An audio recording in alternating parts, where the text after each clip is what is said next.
Assalamualaikum warahmatullahi wabarakatuh. Penonton dan pendengar setia kisah horor 24 yang ada di mana saja. Pada kesempatan hari ini ada kisah horor yang begitu menyeramkan, yang bikin bulu kuduk merinding seakan Anda semua terbawa suasana di dalamnya. Selamat menyaksikan dan mendengarkan. Di gang sempit dekat Pasar Tanah Abang, berdiri sebuah barbershop tua. Catnya terkelupas, kaca depannya buram, dan tidak pernah buka, kecuali malam Jumat Kliwon. Konon, tukang cukurnya sudah mati sejak tahun 1972. Tapi tiap malam Jumat, lampu di dalam menyala temaram. Tak ada suara, kecuali denting gunting dan desir napas panjang. Tahun lalu, seorang tukang ojek online bernama Denny penasaran. Ia melihat seorang pria masuk ke barbershop itu tengah malam.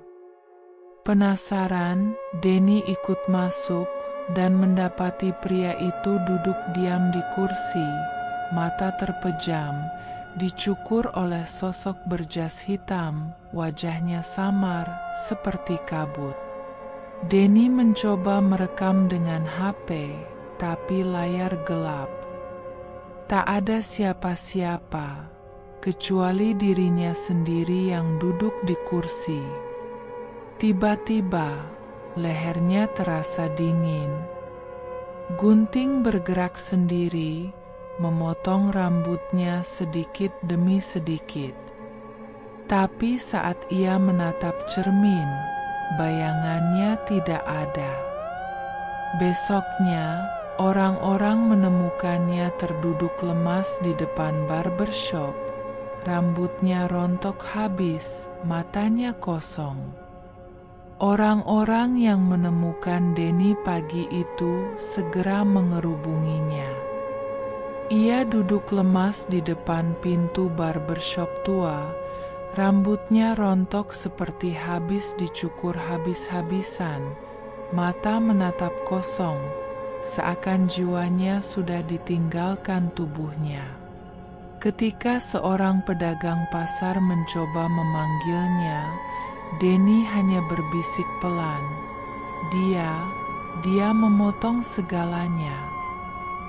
Seorang satpam Tanah Abang akhirnya membawa Denny ke pos terdekat dan memanggil ambulans. Namun anehnya, begitu perawat datang dan berusaha memeriksanya, Denny menjerit sekuat tenaga hingga membuat semua orang bergidik. Setelah diberi obat penenang dan dibawa ke rumah sakit, tubuh Denny terlihat baik-baik saja, hanya rambutnya memang botak licin. Namun matanya hampa. Para dokter bilang Denny shock berat dan perlu dirawat di bagian psikiatri. Kabar soal barbershop angker itu pun cepat menyebar.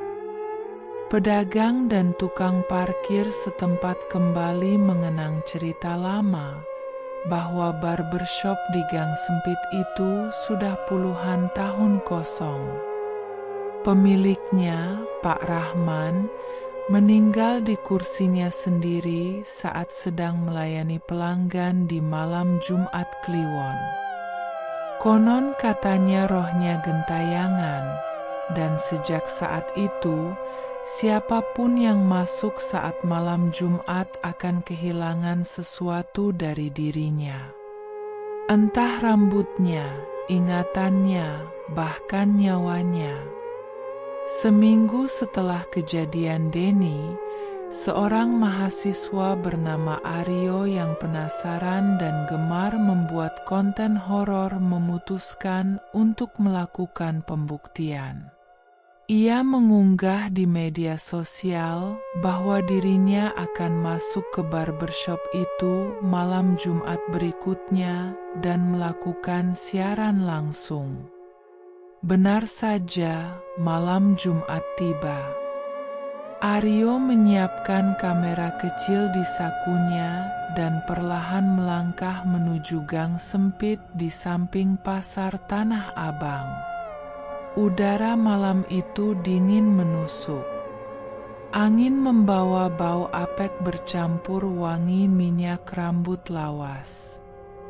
Barbershop itu sudah menunggu. Pintunya setengah terbuka, lampu di dalamnya remang-remang. Aryo melirik layar HP-nya, sinyalnya penuh, baterainya penuh. Ia menelan ludah dan melangkah masuk. Di dalam, suasananya lebih sunyi dari kuburan. Tidak ada suara bising pasar, hanya detak jantungnya sendiri dan desir napas. Napas panjang, seperti seseorang menahan sabar.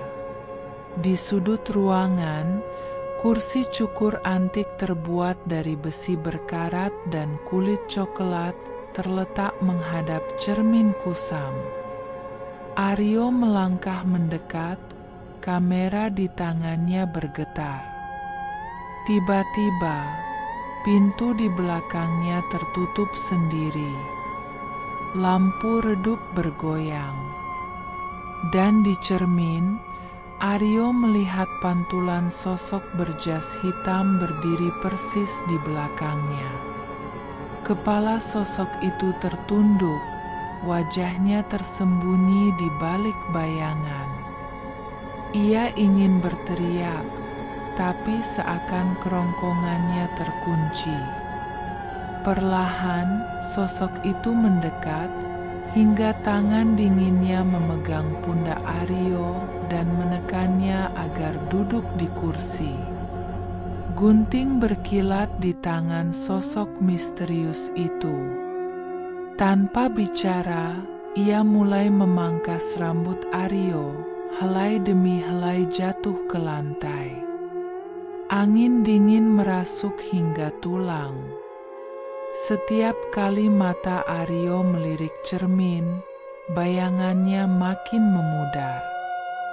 Sadar bahwa sesuatu yang lebih dari rambutnya dicuri, Aryo berusaha melawan.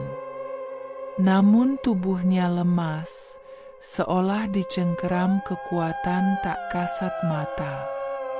Kepalanya tertunduk, dan terakhir yang didengarnya hanyalah bisikan berat di telinganya, "Jangan lihat ke cermin, jangan lihat." Tapi terlambat. Esoknya, seperti Denny, Aryo ditemukan terkulai lemas di depan barbershop. Rambutnya gundul, wajahnya pucat pasi. HP-nya tergeletak di sampingnya, layar pecah dan mati. Sementara di akun media sosialnya, video siaran langsungnya hanya menampilkan ruangan kosong dan suara napas berat bergema. Sejak kejadian Aryo, barbershop itu makin dihindari. Tidak ada yang berani melintas di depan gang sempit itu saat malam Jumat. Tapi cerita soal tukang cukur berjas hitam dan pelanggan-pelanggannya yang tak pernah pulang terus hidup dari mulut ke mulut. Setiap malam Jumat Kliwon, mereka bilang lampu remang di dalamnya akan kembali menyala, dan denting-gunting sayup-sayup terdengar di kegelapan, seakan memanggil mereka yang terlalu penasaran. Terima kasih telah menonton video channel Kisah Horor 24. Semoga penonton dan pendengar setia Kisah Horor 24 bisa terhibur. Tunggu video kisah horor 24 berikutnya. Jangan lupa like, subscribe, komen, share, dan klik lonceng notifnya agar Anda tidak ketinggalan cerita kisah horor 24 berikutnya. Wassalamualaikum warahmatullahi wabarakatuh.